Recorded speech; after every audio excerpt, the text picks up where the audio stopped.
Hey guys, what's happening? So getting into more talk about the War of Realms, about Infinity Wars, about Infinity Warps, and at this point it's getting pretty crazy because I want to do individual playlists for each one just to make it easier for you guys to hone in on whatever topic you want to focus on, and that way all of the things that Marvel Legacy is pulling together for the War of Realms makes a little more sense, because up until this point everything that we've been given has been broken up into so many different pieces. But hopefully this playlist will help you guys line some of that up before we get to April of 2019, when the War of Realms series officially kicks off. So now if you're new to the channel, be sure to subscribe to catch the spills every week, and don't forget to hit that bell up top so you can squat up in the comments for the first hour. Alright, so as I mentioned, the details that we're given are like pieces to the larger picture, with us going eons into the future, with Thor facing against Old Man Phoenix, just before hype beast Doom, who was wearing all the powers of all the Avengers, had invaded Midgard with the intention to destroy it and make it back in his image. But just before that, when Thor went out to the further reaches of space and met up with Old Man Phoenix, they had this epic battle that we never really got to see the conclusion of. And we've been getting quite a bit of that lately. And really it's for that reason that I've changed a bit of my approach, even to the point of making new playlists and reorganizing the page. Because with a lot of these gaps that Jason Aaron's been throwing in, I'm pretty sure that he's saving these moments either to be told in the War of Realms or to be given to us as we get closer to the launch of that series. Much like in the Avengers Earth's Mightiest Heroes, where we're not really shown the aftermath of the big battle with the Celestials, but rather we're shown how they figured out to win through the help of Robbie Reyes and the Unimind, and having Robbie take the body of a Celestial, driving it much like he does his car, and then after using the power of the Unimind to bring together all the powers of the Avengers. But we never really see how that fight goes down. We just know that they made it out. And I believe a lot of that has to do with just establishing the information of a number of things, of us seeing what Robbie Reyes can do, and us seeing the Avengers come back together, and seeing them vote Black Panther as their new leader. But I strongly do believe that Jason Aaron is using all of this to plant seeds, like even the whole idea of bringing back the Unimind so early in the Avengers series, which is something we could possibly see connected to that version of Doom we saw eons into the future, who may have imprisoned the Avengers and used the Unimind in order to steal their power. But whatever it may be, I trust Jason Aaron, because he's the type of guy to bring it back full circle and just blow your mind with it. But that's also the reason why, and getting back to the fight between Old Man Phoenix and King Thor, and how we had talked about before that we had never got to see the actual end of this fight. And part of that reason is because we find out there's a whole nother story in between when this fight ended and when they returned to New Midgard to defend it against Doom. And part of that story is what I want to talk about here for a little bit, because aside from that fight ending because the Phoenix Force did not want to kill Thor, and much of that alluding back to the newer origins of Marvel Legacy and Avengers 1,000,000 BC, in a time millions of years ago when the Phoenix Force and Odin were all booed up. But along with Old Man Phoenix coming to this realization, and before they return to Midgard to face Doom, at that moment, countless eons in the future, Old Man Phoenix had got a message from Loki, which came about when the Loki from the present day, who got tossed into Warp World, and immediately sought out the X-Men's help to find Adam Warlock by way of using Cerebro. And so with Loki being here, first before we get into the message, first thing that's important at this current time is that Loki is short on time, because in Soul World, you also have the threat of Devandra, which is pretty much this huge spider octopus devourer in Soul World, who can sew new universes with her web, but only after pretty much devouring everyone in the current universe. And this information the Logan Emma Frost hybrid pretty much puts together from reading Loki's mind and also reading Devandra's mind, who pops up in the middle of their conversation. And fortunately enough, they're able to fight her off and get a little bit more time. But at this moment, with Loki meeting with this version of Logan and Emma Frost, we come to find out that this is the perfect setup in Loki's favor. And I'll go into more detail with that in my What's Loki Up To video, which we'll be getting into next week. At least that's when I got it scheduled to go live, but we'll see. It'll probably be sooner than that, but definitely no later than next week. But when this version of Logan and Emma tells Loki that at one point in time when they'd killed a Watcher, they had found out that at one point in the future, Logan becomes the host of the Phoenix Force. And so at this point, Loki knew nothing about this. Or did he? And he makes it sound convincing that he didn't, but I think he did. But either way, he just kind of jokes about it, saying, okay, well this is Warp World, so y'all be flipping all the time, so that should happen anytime soon. But the reason why Loki coming here and seeing this version of Logan is perfect is because when Logan being merged with Emma Frost, he's able to send a telepathic message to himself in the future, giving himself the message to really come back and send help. And what Old Man Phoenix does really is just give him the Power Stone and that's about it, because if he were to stay and try to fight Gamora,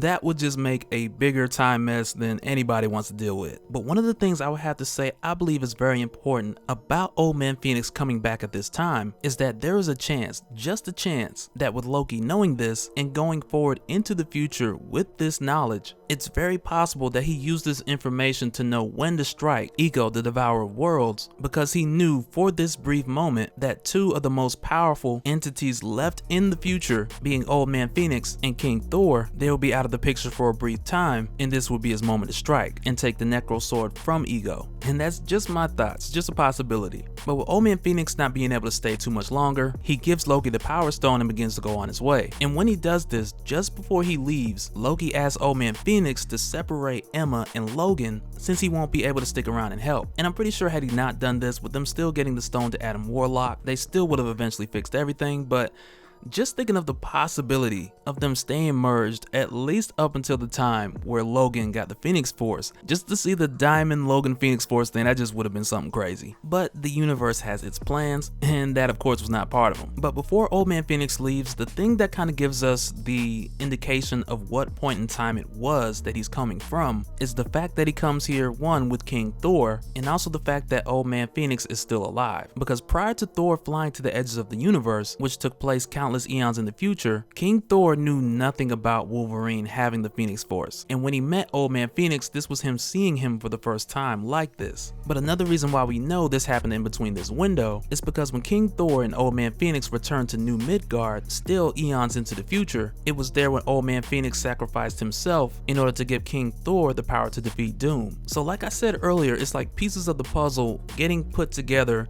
little by little, and this is just one of them. So now for the second instance, in getting back to present day with Loki, Emma, and Logan, Loki agrees to kind of follow the plan as it was supposed to go, or so it seems, because from here he agrees to go with the two of them, but not after making the indirect suggestion of going after Gamora or Requiem with the help of Kang. But before they continue on, Devondra pops back up, and they pretty much leave Logan to himself to handle that, which separates Logan from the others for a little while. But going forward, we find out that these combinations, the way that everyone was paired, and the selections of who was paired up with who, this was all planned by Loki. But when Loki did this, back when Requiem sent him into Soul World, she read his mind. And when Requiem or Gamora did this, Loki put in his mind the people that he needed so that she would intentionally put them together. But at the end of the day, it was because of Loki's thoughts where Requiem chose who would be merged together. But with Loki putting at the front of his mind like, oh no, don't put these two together, Requiem did exactly that, which caused a number of these combinations to work in Loki's favor. But as far as the way that everyone else is separated after Emma Frost and after Logan, this is pretty much what they use the Power Stone for. And they use it to amplify Emma's powers and separate everyone else so they can continue their plan to go against Requiem once again and get the rest of the stones. But when Loki does this, he has other plans in mind, because even though he does help the Avengers once again, it is once again just a tool for his own motive. And after fixing the Avengers and getting them face to face with Gamora, Loki takes the opportunity to take the Infinity Stones, betraying everyone else. And this is just classic Loki, because you know he's gonna take the opportunity whenever he can to do his own thing. But when he takes the stones and he leaves, a couple things happen here. For one, he lets them know that if he doesn't return, it's only because he found something better. And mainly because of Jason Aaron's style of writing, we kind of know what is better. Because with the Infinity Stones, you can run into a problem often of where you arrive either in an alternate reality or on a different plane of existence where the stones you have from that universe don't work. And this is exactly what Loki runs into as soon as he leaves. And he starts to throw them away, but then he's like, nah, let me hold on to these just in case. Because some stones that might work are better than no stones at all. But when he arrives at this place that he knows is super ancient, he also notices that he is in a mine like full of Infinity Stones. And when he comes out and looks up, he realizes he's been brought here not only by the Celestials, but he has also been brought to the outer reaches of nowhere,